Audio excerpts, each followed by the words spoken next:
Hey guys, it's Tom. Today we are in Amsterdam. We're going to go for a walk around, see what we can find. It's cooler today, which is good. Yesterday was absolutely insane. It was like walking out the door into a sauna. Today, a little bit more cloudy. Hopefully it's a bit more manageable and we can see some nice stuff around Netherlands. The cycling culture in Netherlands is incredible. Cyclists are treated with so much respect. There's so many cycle paths. You can see all these really nice pathways for them to go down. It must be so nice to live somewhere where pedestrians and cycles are prioritized over cars. All the sides of Amsterdam, a broken bin, a tram, a building off in the distance, and obviously a canal. They had this going yesterday as well. I can't work out what they're doing. I think they're trying to keep the tracks wet so they don't break or something. So something I'd never seen before I came to the Netherlands was these stumbling stones. They're 10 centimeters by 10 centimeters and they commemorate people who were murdered during the Nazi regime in Netherlands. So these are people who lived in this house. I think it's a really effective memorial because it really helps you imagine these people, how they were living in these houses, and you can see the date that they were abducted. So for example, here in 1941 and where they were taken to. So these three people were taken to Auschwitz in 1942. You can see they're all down the street here. It really just helps you imagine what these people must have felt being in their houses, being dragged out, not knowing where they're going to, just humanizing them, that you can see the place where they actually used to live. It's crazy. It's a really effective memorial. Okay guys, I just came from there and we've already got our first Goopy-Doo canal. Look how pretty this is. Oh my god, it's very quiet today. I don't know why. Maybe people were recovering from last night. The canals here are so gorgeous. And lots of people driving around in boats today having drinks in the unbearable heat. Oh, who's this diva here? Do we know her? Staat is de vrijheid. The state is justice, maybe? Oh, I know justice is rechtvaardigheid, so no, it's not that. I learned that from my Instagram short. We're going over canal now. It's starting to get hot. I might have to break out the umbrella. Walk around Chinese lady style. They know how to protect themselves from the sun. It's great, you got a little boat. Beautiful day for it. Oh, Goop, here's a bigger boat. These people got money. Oh, it's John F. Kennedy. Goodness. Someone get him a bodyguard. Thank God we're not in Dallas. Okay guys, we're in front of the month Torin. We need to have a milk break. I know drinking milk in some countries is weird, but in my country it's very normal. So let's have a taste. It's pretty good. I would say top 10. No, top 10? No, top 20. Maybe top 10 worldwide. Anyway, here's the Muntorin. I made the mistake of sitting on one of those benches and it was like sitting on lava, so I need to find some shade.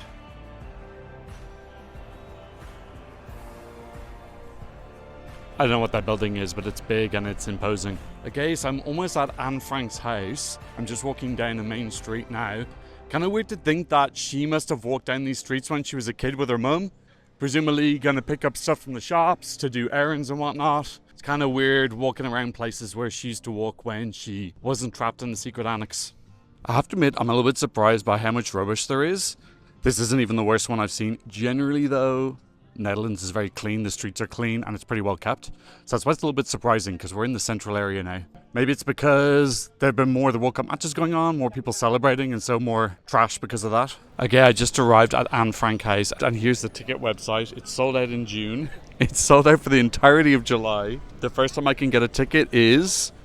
Oh, no, I don't think so. I can get a late night ticket for August 1st if I book it now. So I'm here with Anne Frank, but unfortunately I can't get into the museum. You need to book tickets 6 weeks in advance, which makes sense in hindsight because it's obviously a small place, but I can't think of any other museum I've been to where you need to book tickets in advance. So anyway, this is the closest I can get to her, unfortunately. I read her book. I was really looking forward to seeing the space, understand her even better. But yeah, I know for next time I need to book my tickets 6 weeks before I come to Amsterdam. Okay, slight change of plan. We just had a little bit of a rainstorm. It's cleared my mind. I'm disappointed, but I'm now going to go to the Six Museum. I can't say the actual word on YouTube, I don't think. But yeah, it's nearby. Apparently it's very interesting. Off we go.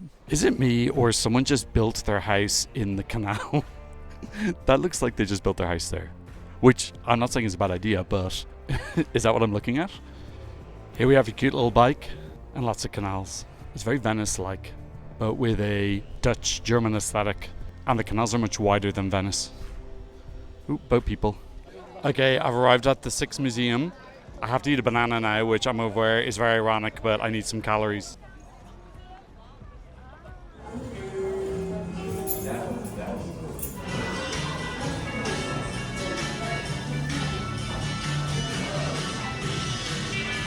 think this is one of the only other things I can actually show.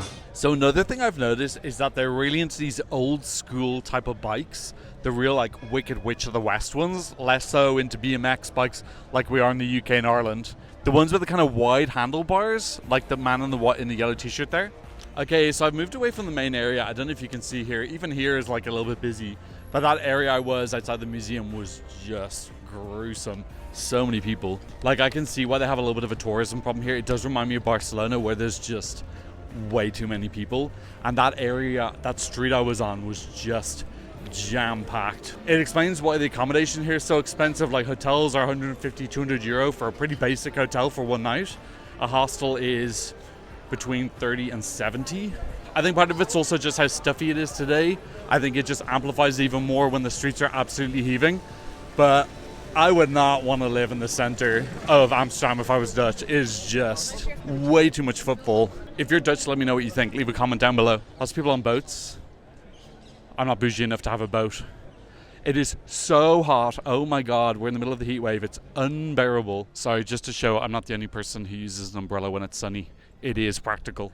Another really scary thing, I'm not sure if you can see here, is just the variety of dates. You can see here there's some people who were taken at the start of February in 43, others who were taken in January. The ones I showed you before were mostly in 42. So you can see that these people must have seen other people from their community being abducted and then having to just live here, and then a week or so later the same people are coming for them. So just horrible to imagine what they went through when they realized what was happening to them on the trains to Auschwitz. It seems many of them went to Auschwitz. Okay guys, so that is my day in Amsterdam. Started with a massive gigaflop, not getting into the Anne Frank Museum, but turned things around, went to a different museum, had lots of lekker experiences. Amsterdam's very pretty, maybe a few too many people, but then I'm also here in the peak season, so wishing you all de diepte, Sinterklaas en Rekvaardigheid. There's all the Dutch words I know, and lekker. Hope you all have a lekker day. Bye! They're still watering the tracks.